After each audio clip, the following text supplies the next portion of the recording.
It is one of the most famous inciting incidents in all of mythology. A dazzling golden deer lures a prince away from his forest hermitage, leaving his wife unprotected, and sparking the Ramayana's Great War. But that deer never actually existed. It was a masterpiece of dark magic, a glittering shell hiding a deeply conflicted entity named Maricha. History remembers Maricha strictly as a deceptive demon. Long before he wore that mask, however, he was born to protect the very wilderness he later haunted. Beneath that golden skin lies a reality shaped by divine curses and royal blackmail, the story of a man forced to play a monster. This chart maps his origins. On the right, Maricha's bloodline traces from creator god Brahma down to his grandfather, Yaksha king Suketu. Suketu's daughter Tataka married Sunda. These yakshas were ancient nature spirits guarding the earth. Together they had a son, Maricha. His life as a noble guardian shattered when his father crossed paths with the immensely powerful sage Agastya. A violent conflict broke out, and the sage struck Sunda dead. Blinded by grief, Tataka and Maricha launched a revenge attack against the sage. It was a fatal mistake. Agastya retaliated with a severe curse that stripped away their yaksha purity, twisting them into bloodthirsty rakshasas, demons. With a single spoken curse, Maricha's identity was erased. He was physically and spiritually corrupted, locked into a life where violence and terror were practically written into his DNA. Leaning into his cursed nature, Maricha and his brother Subahu became terrors of the forest. They routinely targeted the sacred fire rituals of sage Vishwamitra, swooping down from the sky to desecrate the altars with showers of flesh and blood. Pushed to the brink, Vishwamitra sought help. He brought in 2 young princes from Ayodhya to guard his sacrifices. One of them was Rama. When the brothers attacked the next ritual, Rama drew his bow. He killed Subahu instantly.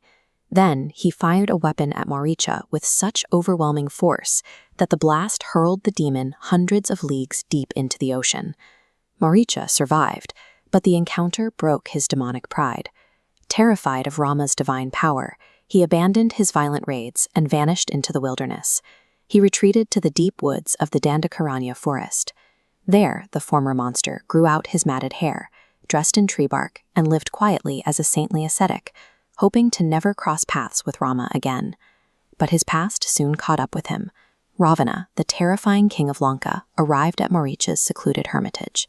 As a distant relative, through Maricha's father, Ravana knew exactly who to call on for dark magic. Ravana laid out a sinister plan to avenge a slight against his sister. He was going to abduct Rama's wife, Sita. To pull it off, he needed Maricha's shape-shifting abilities. Maricha was horrified. He begged the king to abandon the plot, warning him that provoking Rama would bring total destruction down on Lanka. Ravana's response was a brutal ultimatum: help steal Sita or be executed on the spot. Maricha was trapped. He knew that aiding Ravana meant facing Rama's lethal arrows again. Refusing meant dying meaninglessly by Ravana's sword.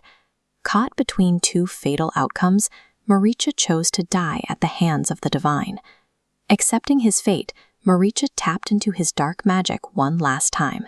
He transformed into a dazzling golden deer, with shimmering silver spots, stepping out near Rama's hermitage to bait the prince away. The trap worked perfectly. Captivated by the creature, Sita begged Rama to catch it. Rama chased the elusive deer deep into the thicket, until finally he drew his bow and an arrow struck its target. The moment the weapon pierced his chest, the illusion shattered. Maricha violently morphed out of the beautiful stag, reverting to his true Rakshasa form. But even as he bled out, he executed the final, devastating phase of Ravana's plan. With his dying breath, he perfectly mimicked Rama's voice, screaming out for Sita and Lakshmana. Believing Rama was in mortal danger, Lakshmana rushed into the forest, leaving Sita completely unguarded. In this tradition, Maricha's deer is the face of Maya, the concept that worldly attraction is often a beautiful disguise for a destructive truth. While his dying trick set a massive war in motion, Maricha remains a deeply tragic figure, a guardian stripped of his nobility, forced by fate and tyrants to wear the mask of a villain right to his bitter end. This deep dive into the untold Ramayana was collected, created, and presented by Pawan Talker of Talker Property Consultancy.